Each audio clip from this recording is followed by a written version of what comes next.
সেবাশ্রয় তৃণমূল আমলে অভিষেক বন্দ্যোপাধ্যায়ের উদ্যোগে হওয়া বিরাট স্বাস্থ্য শিবির, কিন্তু পালাবদলের পর অভিযোগ তারই ছত্রে ছত্রে লুকিয়েছিল বেনিয়ম দুর্নীতি। থানা থেকে আদালত, রাজ্য মেডিকেল কাউন্সিল থেকে ন্যাশনাল মেডিকেল কমিশন, জল গড়িয়েছে বহুদূর। অভিষেক বন্দ্যোপাধ্যায়ের বিরুদ্ধে, সেবাশ্রয়ের বিরুদ্ধে একের পর এক মারাত্মক অভিযোগ তুলেছেন ডায়মন্ড হারবারের বিজেপি নেতা অভিজিৎ দাস ববি। সেই অভিযোগ খতিয়ে দেখতেই বুধবার রাজ্য মেডিকেল কাউন্সিলে ডেকে পাঠানো হয়েছিল তাকে। হলো সাক্ষ্য গ্রহণ।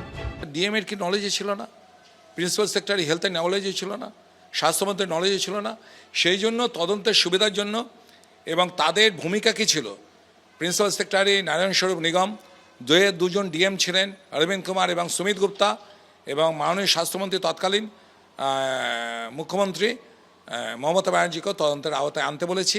প্রথমে সেবাশ্রয় নিয়ে অভিযোগ, এরপর কোভিড টেস্টে অনিয়মের অভিযোগ। মোট 2 দফায় রাজ্য মেডিকেল কাউন্সিলে অভিযোগ জানান অভিজিৎ দাস ববি। সেবাশ্রয় নিয়ে তার অভিযোগের ভিত্তিতে পেনাল অ্যান্ড এথিক্যাল কমিটি গঠন করে রাজ্য মেডিকেল কাউন্সিল। গত 28শে জুলাই একটি বৈঠকও করে এই কমিটি। বৈঠকে সিদ্ধান্ত হয় অভিজিৎ দাস ববির পর ধাপে ধাপে ডেকে পাঠানো হবে 2 জন মুখ্য স্বাস্থ্য আধিকারিক এবং জেলা শাসককেও। এরপর বুধবার সাক্ষ্য গ্রহণের জন্য ডেকে পাঠানো হয় ডায়মন্ড হারবারের বিজেপি নেতাকে। যেটা জানা যাচ্ছে যে পরবর্তীকালে পেনাল অ্যান্ড এথিক্যাল কমিটি তার বক্তব্য এবং সাক্ষ্য দেখে এর সঙ্গে যে প্রশাসনের ব্যক্তিরা যুক্ত ছিলেন এবং স্বাস্থ্য দপ্তরের ব্যক্তিরা যুক্ত ছিলেন তাদেরকেও ডাকবেন, এবং যে সমস্ত চিকিৎসক সেখানে পরিষেবা দেওয়ার জন্য যুক্ত হয়েছিলেন এবং পিসিপিএনডিটি অ্যাক্ট যে ভায়োলেট হয়েছে তার জন্য যা যা করা দরকার এবং সেই তদন্তে তারা এগিয়ে যাবেন।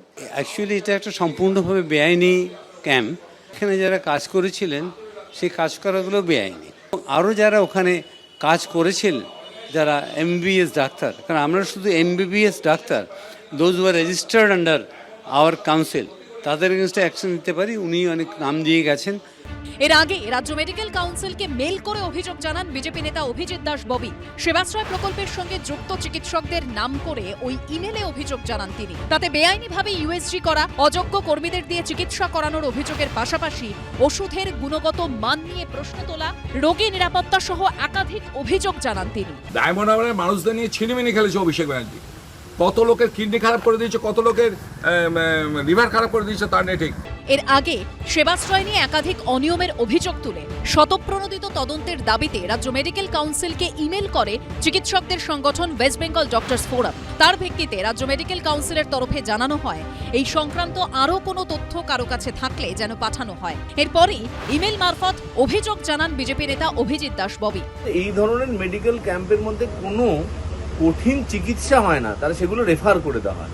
তারপরে এখন যদি বিজেপি রাজনৈতিক স্বার্থে ব্যবহার করে, এই ক্যাম্পের মাধ্যম থেকে অভিষেক বন্দ্যোপাধ্যায়কে কালিমালিপ্ত করার চেষ্টা হতে পারে, কিন্তু কোনো দুর্নীতির সাথে অভিষেক বন্দ্যোপাধ্যায় এর সাথে যোগ পাওয়া যাবে না। এগুলো রাজনৈতিক স্বার্থে করা হচ্ছে।